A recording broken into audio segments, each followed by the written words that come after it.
Okay, we're holding it. We didn't want to rush through this yesterday.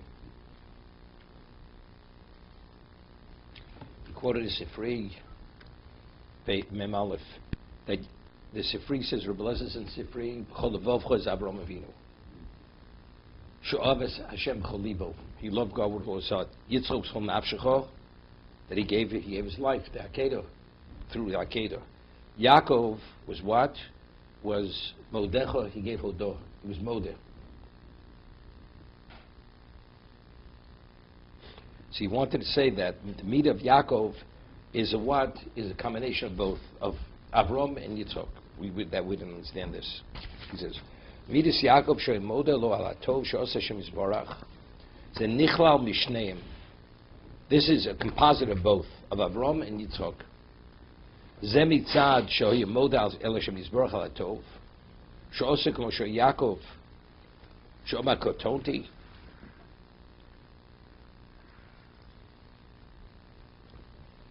A person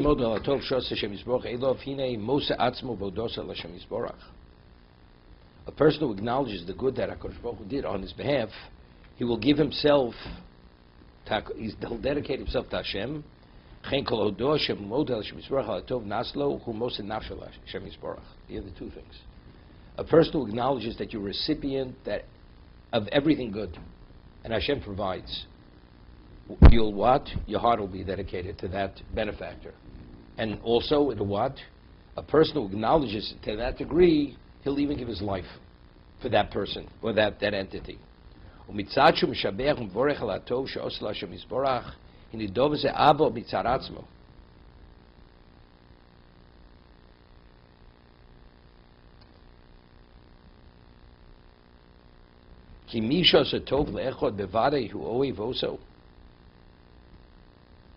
He says, somebody does good to you. Why does he do good to you? Well, there's no ulterior motive. Because he must love you. So now, when you love him, that's genuine love. Because you're loving him because you realize that he loves you. No. A person talking true love. If you modeh, you acknowledge everything he ever did for you. Even things which are inane. Right? I mean, what do you give you? He's going to give you a big deal. Right? The answer is because you recognize whatever he provides is as small as it is because he's really concerned about me. So when a person realizes that the benefactor is addressing every one of his needs, as great or as small as they may be, what is that indication of the benefactor? He truly is concerned about me. So when you feel that somebody really loves you, you're going to love that person. Right? And that's Hildos. What I pointed out to Yaakov, it's even the Pachim Kitanim. Even something which was nearly worthless, he valued. He understood that has value, regardless of how much wealth he had. You know, it's interesting. I mean, according to this, just think about it. The Mishnah says, right? Let's say a person would not be Mevorach ala Ra. Right? So that means automatically, besides saying HaKadosh Baruch Hu does the wrong thing, right? But we say Mevorach ala Ra. We're not saying you should actually see it in a context that's really, and like the Mechaber says, you say Besimcha, it's Keshem. Keshem Shevorach ala Tov, as you say Shechiyonu, you say it with a positive feeling. When a person is dying emes, you have to be able to somehow come to a level that you feel that it was in your best interest. That HaKadosh Baruch Hu's decision was in your best interest. Simcha. But what is that? It's an acknowledgement. If you don't acknowledge everything HaKadosh Baruch Hu does is because he's concerned about you, in your best interest, you can't be over Hashem. Instead, you can't love God. Because he's setting down a principle. When do you love a person in the ultimate level? Or a being? When you realize that person or that entity is concerned of every aspect of your being. But let's say there's certain areas of the relationship, it seems to me he's not concerned. But not only that, he's causing me pain. But that automatically is going to infringe on the love that you could have for that person or that being. So the Shem Shevorchan Tov Kach Vorchan Ara is really specifically, although if you don't, you can't be Oyev Hashem properly. it's interesting. Nochem ish gamzu. Everything was gamzu l'tova, right? Howard had a problem with his sinuses, with his teeth. Gamzu l'tova, right? He's able to give the dentist he should earn a living. Gamzu l'tova, that's what the dentist says. Okay? But if you don't say, so if you say everything is gamzu l'tova, that means anything, even when they're about to put the noose on your head, when they're taking you to guillotine, Nochem ish gamzu l'tova. That means there's nothing in Nochem ish gamzu's life that he doesn't say Hashem is doing it in his best interest. So how could Nochem ish gamzu not love God? There was no aspect of his life which he didn't see Hashem is fully investing in his life for his interest as a result of Ava. It's the ultimate level of opportunity.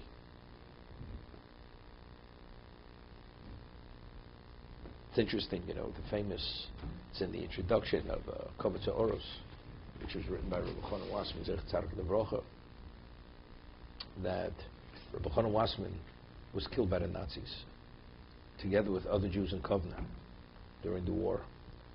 They were lined up in front of a wall, and they were all machine gunned, killed. So before they killed him, he gave a shir to all the people in Kiddush Hashem. And he told them that they are korbanos, they are sacrifices for the Jews in America and the ones who are not part of the Holocaust. And just as a Kohen, if he has a machshava psula, if he has an invalid thought, he passes the korban. So if they don't have a proper thought, theirs the korban will be possible. They will not be able to achieve what they could achieve. Therefore, the value of them being killed has the ultimate value, because if they bring Kiddush Hashem at that level, it'll have eternal ramifications and benefit. I mean, you're dying. But what he was communicating, take this, this is the ultimate opportunity. So when people saw that as that, what was the value of their death? It's a whole different level. He put in a context, it's tov, it's not rach, chas v'sholom. It's like a person giving his life, he can save a million people. Does he see that as rach? Why did God put me in this predicament that I'm the one to save a million people? That person who's going to do it, he doesn't see it as what? As rach. He sees it as tov, that he has that opportunity. So the person who's like Yaakov, who's modeh, he gives thanks to everything, regardless of what the situation is. This is the ultimate level. The whole idea, when Paro saw Yaakov, and he says, "I've never seen such an old man." He says, "I'm not that old. I'm only 100. My years are not as long as my father's, my grandfather's," but it was a claim against him. I mean, a person who sees every aspect of his life, Chas v'Shalom, Yaakov, he's the one with depicting, he's the one who's modeh, and he's the one to complain, and that's the famous Tosas, Baldi Tosas, that he says, for every word he said, he lost a year of his life, what he said to Paro. But he's the one that's modeh. How can he say there were matim uroim? They were few and they were bad. By Yaakov, there's no such thing as bad. Right? What is he saying? I mean, you have to reconcile this. I mean, it's really tzarchiyun. I give a person $1 million. Could he say it's bad? I mean, how could Yaakov, being who he was, the word bad has no relevance to his vocabulary. You know my difficulty. I mean, you see, there has to be a basis for a chet. He spoke, he shouldn't have said what he said. But what is even the basis? I give you something you taste it to be sweet. Could you say it's bitter? It's sweet. You taste it sweet. You can't say it's bitter. How could Yaakov even say matim v'roim if actually they were not roim? The way he experienced it's not roim. You know what my difficulty is? How would Paro even understand that? Maybe he's just explaining to Paro. Oh, that's the answer. That's the answer. For him, if they were tovim. But how do you explain it to a man like Paro? Right. But even, so that's what he said, that's what you're telling the man. Yep, better remain silent. You don't have to answer his question. His wonderment. Forget about it. But in terms of himself, it was tovim. Well, he made a mistake. No, but that wasn't my question. No, he did make a mistake. My question is, but how could you say, he says, ma'atim v'roim, my years were few and bad. If you experienced every moment of your life as good, how could you say bad? Factually, he didn't experience it as bad. He didn't lie. So what did he say, roim? Instead, my difficulty. If I give you a sweet sucking candy, Never bad. he never experienced bad. So how could he say bad? Maybe he did experience it bad. He didn't. But Yaakov is the modeh. He gives thanks for everything. There's nothing in his life which is bad. That's what we're explaining. That's the Sifri over here. Yaakov he said, Chototim kol hachasodim. Everything Hashem he took, maybe it diminished me because everything is the ultimate good. That's Yaakov. So that's good. So how can he even say the word roim? So what we're saying is not roim the way he experienced it. He's explaining it to Paro because there's no way Paro could understand it any differently. Then why even say that? Why So that was the mistake. That was the mistake. You don't have to explain it to him. He could just remain silent. Well, even if they were good years to him, it still explains why he looks so... But he says, one-dimensional. Ma'atim v'roim. V'roim. He said to Paro, they were bad. You take a look in the pasuk. No, But the word roim, how could you say roim? There's no ra. There's no ra. That's what wore him down. It's The separate. Ra is too I strong of a understand word. that. You could say they were painful. Painful. Okay. Roim means they were bad years. Okay. Okay, that's our chiddush for today. But it's a good point. I never thought of it.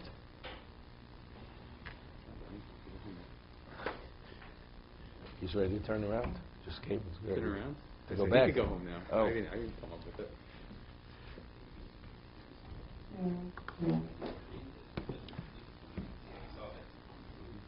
The what? No, but that's not what we went to exile. Howard. We didn't go to Golos because of that statement. This is he personally. I mean, the Golos started sooner because he said it. Right? Because the moment he was nifter, that's when, that's the Parsha Stuma.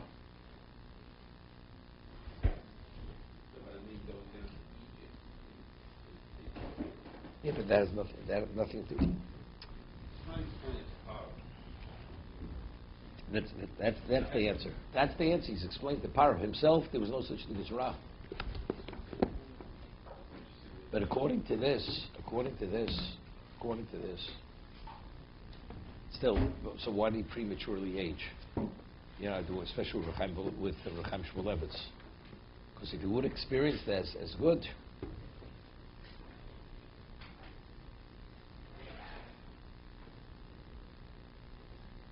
see, if you go with, what's his name? With Rashi.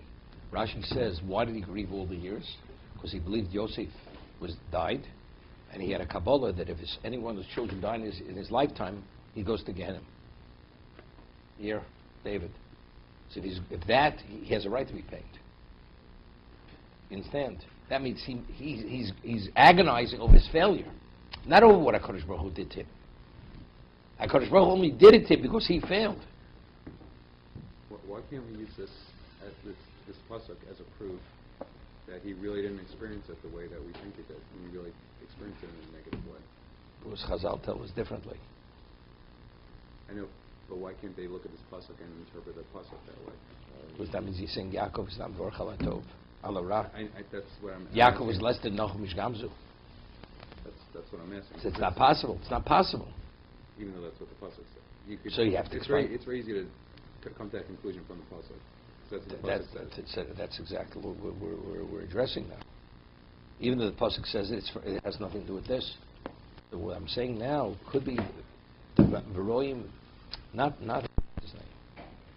This is because he believed he was going to Gehenna. Because he believed Yosef died, he had a Kabbalah. If any one of his children died in his lifetime, he's going to Gehenna. That's what Yaakov had a Kabbalah. And since he believed Yosef wasn't alive, that means he failed. That means there's not going to be a Klal Yisrael, right? Because there's going to be a Klal Yisrael if the 12 children, if the 12. Oh, okay. So therefore, that wore him down. It wasn't the other things wore him down. This is what wore him down, and that should wear you down. It's like a person agonizes over a chet, right? I mean, part of the remorse a person is supposed to have when he does tshuva is he's agonized. That's pain. That you do experience pain. That's what the morale said. I came late. No, I'm coming to reconcile. That's what Morale's just citing a Sifri, and he's explaining the Sifri. Okay. This applies only to Yaakov.